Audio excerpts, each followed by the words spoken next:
L'actualité de vos vacances maintenant. Direction pour commencer Porquerolles, île bien connue des touristes qui défilent par milliers chaque jour.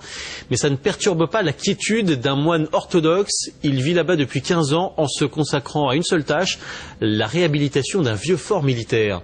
Rencontre avec Romain Verlet et Anne Barrier. Ce fort militaire abandonné, le père Séraphin en a fait son ermitage.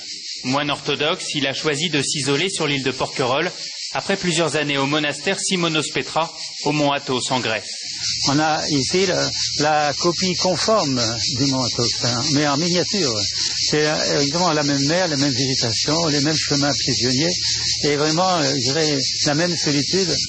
Depuis 13 ans, il vit seul dans ce fort construit en 1882.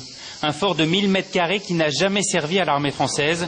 Le père Séraphin, lui, en a fait un lieu de culte.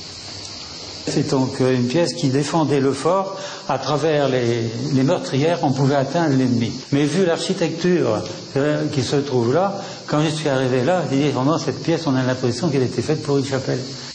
Les peintures byzantines viennent d'être terminées. Elles sont l'œuvre d'un grand iconographe russe. Cette nuit, j'ai passé 5 heures ici, voilà, dans la chapelle, tout en chantant, tout doucement, voilà.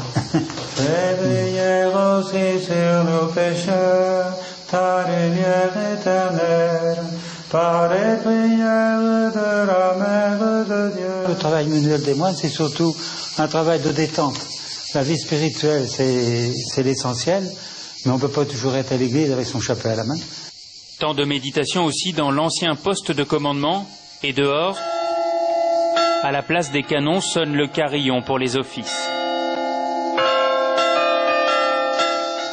Le père, âgé de 81 ans, espère avoir un disciple pour que son œuvre perdure sur l'île de Porquerolles.